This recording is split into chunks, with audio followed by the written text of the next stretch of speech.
So moving forward from communication and into testing, one of the first things that you'll need to do is develop a sample site plan.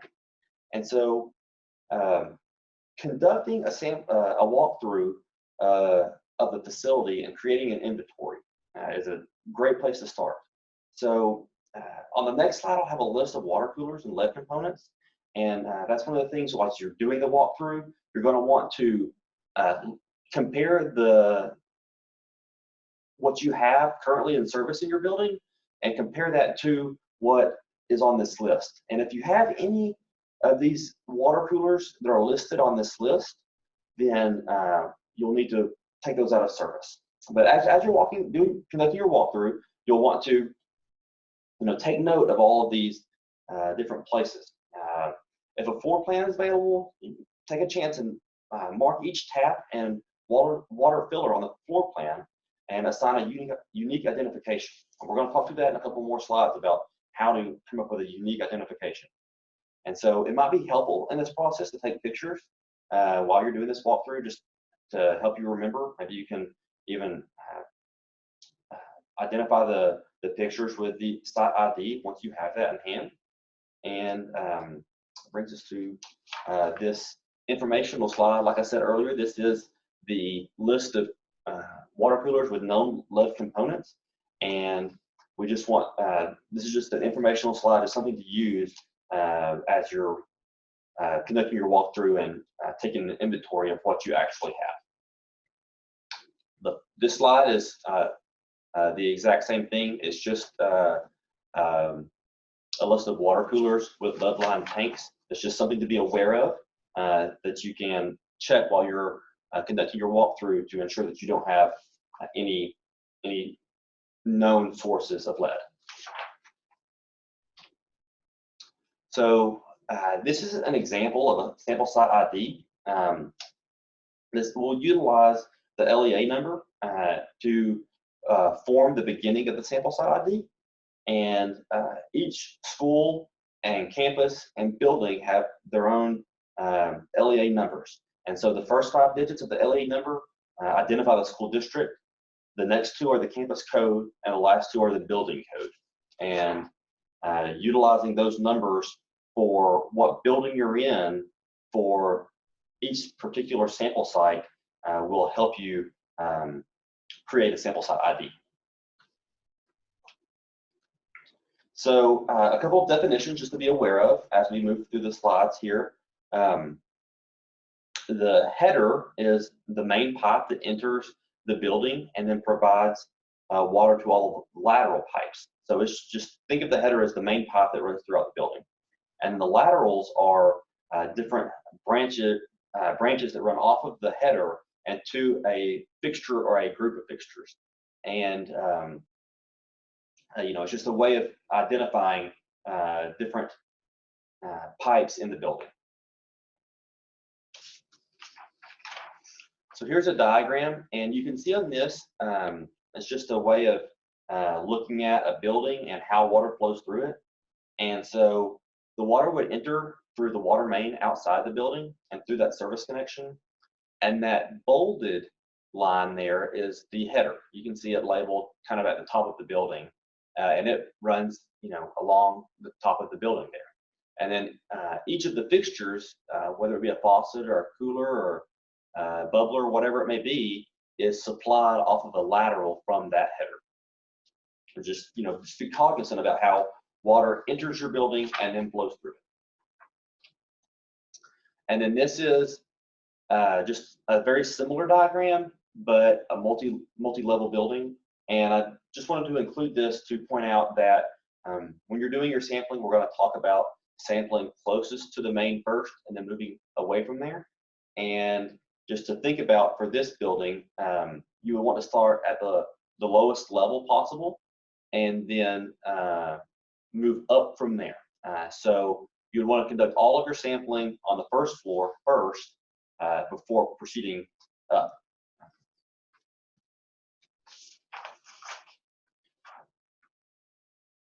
So after you've completed the walkthrough and you're familiar with how water enters and flows through the building or buildings, you'll be more capable to identify and prioritize sample sites.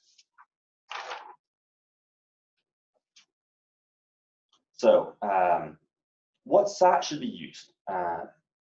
We do want to emphasize here that sites that are utilized for drinking water are the only sites that should be used.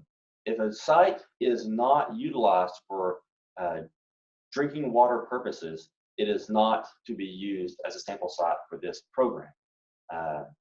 That being said, priority should be given to those sites that provide water, drinking water specifically, to children 6 years of age or under or to pregnant women. Here is an example of what the sample site plan form will look like. You will see at the top of the form a sample site ID box that encompasses both the LEA number and then a site letter. So the sample site ID will be the combination of the LEA number and the sample and the site letter. And I would like to, I will also say that the sample site location just provides a physical description of the sample site. So for whatever you've identified as site A, you want to provide a description of that. It might be as simple as the drinking fountain on the east hall, and it might be just that, just something that identifies it for you, that you'll know exactly where it's at.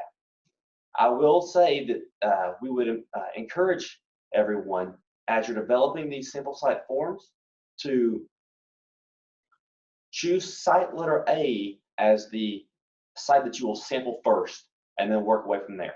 That would be helpful for both you and the laboratory as they get ready to analyze the samples, for just to know that it was sampled in sequential order from there. So once again, you'll be sampling closest to the main and moving away.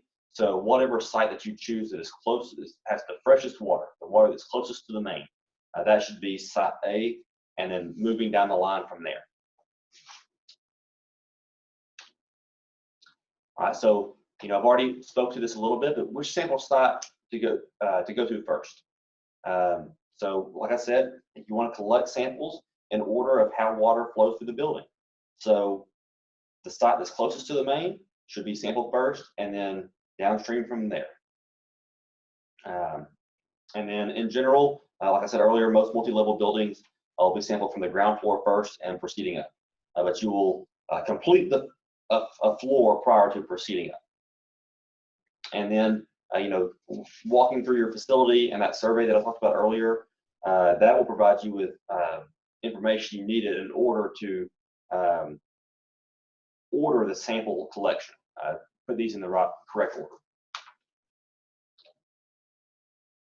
When we're testing, how do we do this? What does it actually look like? So it's called a first draw sample. So when we do this, we want this to be the first water that's come out of the tap in an extended period of time. And so we're going to define that as at least 8 hours of time has passed prior to using the sample site, but no longer than 18. So we want to make sure that samples are collected in the morning at outlets that are used for drinking or cooking after the water has been sitting for one night. And we want to collect as immediately upon opening the faucet or the fountain, collect the first draw, the first water that comes out, spilling or missing as little as possible as you do that. And then once you have your samples collected, shipping should occur on the day of sampling or the following day. So as you're testing, things to do. Leave shutoff valves open. So, it might be tempting to, if you have a faucet that is served by a lateral that has a shutoff valve, to just close the valve to ensure no one can get water out of it. However, actuating that valve can produce minute scrapings that could show up in the sample that typically would not. So just turning that valve off and on can make the mechanism of the valve potentially provide lead that would not have been there otherwise. And so we don't want to include that.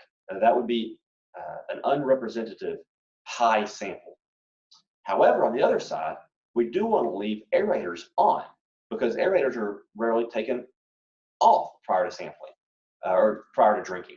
And there might be some debris behind the aerator that is contributing to lead in drinking water that we want to, if it is a problem, we want to be aware of it as we do the sampling. So some other things to do, just make sure you follow the instructions as you're doing these. That will help you make sure you get accurate results. Some other things that are helpful, you could post signs like do not use or do not drink the night before until the sample has been collected at different sample locations. We want to collect all the samples before the school opens and before any water is used. Like I said earlier, this window of 8 to 18 hours of stagnation is the goal. And that being said, Tuesday would be an ideal sample day. It would allow the sample to get to the lab on the same business week as the sample was collected, which would be great. And then once again, just make sure you're sampling closest to the main and then away from there.